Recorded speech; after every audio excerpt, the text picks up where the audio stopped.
Well, tremors have been felt across major markets this Monday. Oil prices surged some 20% in early trading, reaching highs not seen since early 2022. The spike comes amid ever-growing fears of disruptions to supply through the Strait of Hormuz. In India, the knock-on effect across energy sectors is already being felt. Liquefied petroleum gas, or the LPG cylinders, they are up more than 10% in some cases.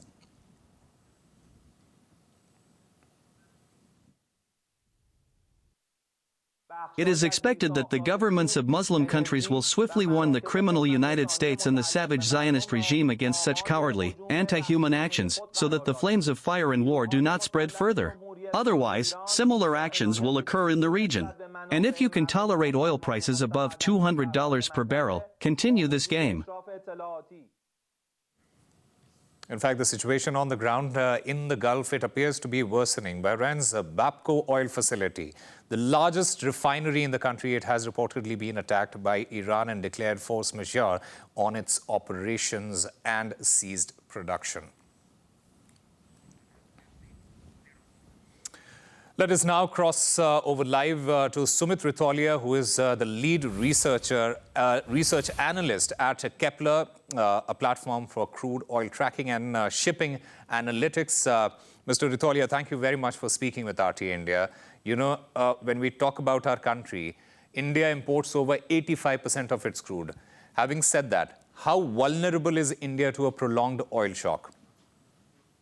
I think you made a good point. I think I will add to it. India imports around 90% of their crude requirement, with capacity growing over the last few years. And looking at Strait of Hormuz, and I think India imports 50% of their crude via Strait of Hormuz. So India is vulnerable.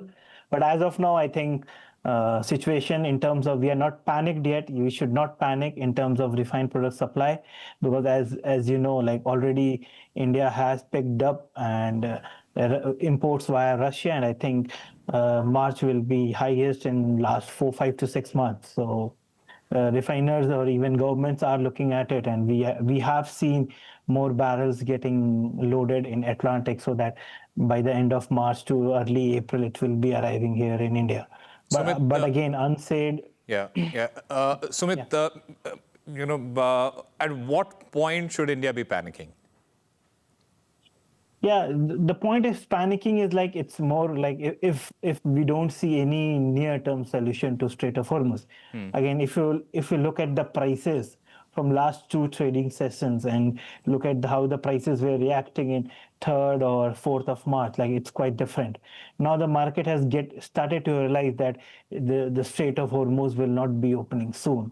So we are seeing that the oil has crossed 3-digit. Like everyone was waiting, like when it will be going to 3-digit, and we know that it has crossed 3-digit. So market has started to get the real risk of Strait of Hormuz getting disrupted, and also like there has been renewed attacks on different production facilities in refineries, oil fields, and all. And like we have noted that some countries, particularly in the Middle East Gulf, have started reducing their output. So that is also factoring in. Like even if Strait of Hormuz gets open tomorrow, it will take full 5 to 6 weeks so that proper supply chain gets aligned. So we are in for a difficult situation for next 1 to 2 months. But in terms of Indian supply, I think there is no panic yet for at least for 2 months yet. You know, when we look at the LPG prices here in this country, it is already on the rise. How quickly, according to you, do crude spikes translate into everyday inflation for Indian communities? I think it's crude oil, though everyone is behind that the crude oil demand is decreasing. But for India's perspective, it's very much involved in our current account deficit. And as I say, like India imports around 90% of its crude oil, and our demand keeps on growing.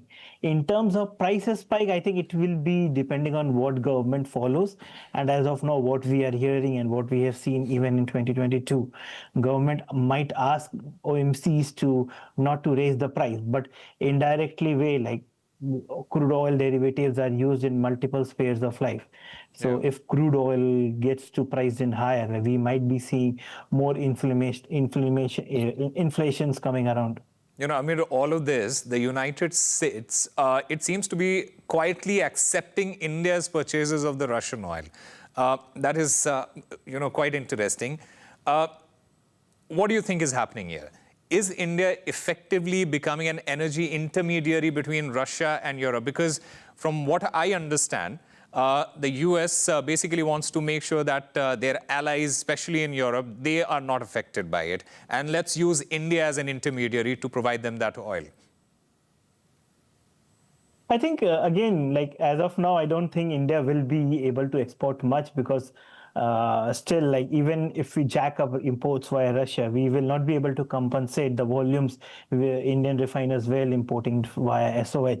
So main point of the whatever we have seen with United States Treasury allowing India to increase their Russian oil production was to cool down the temperatures regarding prices and supply tightness everyone has been saying. And even, I don't know if it's true or not, like we need to see, even there are talks going around that there might be some relaxation in sanctions drop on Rosneft and Lukoil. So as of now, from Indians' perspective, yeah, it's a good move for crude hungry India in terms of, and again, Russia has been, I think, even with so much of pressures from last year, so since August, I don't think India has stopped, though there has been some recalibration, but Russia still remains India's top crude supplier.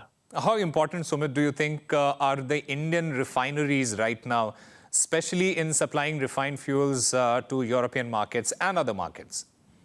I think everyone is looking at Indian refineries because India is one of the largest exporters of refined product. And Europe being net deficit in diesel and jet, they want more supply. But again, I think as of now, the prime agenda for the government and on the refineries will be trying to cater the more domestic market, because we have seen like countries like China, South Korea, Thailand, they are curbing their refined product export because everyone is scrambling for more crude. All right. Sumit Rutholia, thank you very much for speaking with RT India. And thank you very much for making those very valid points. Thank you.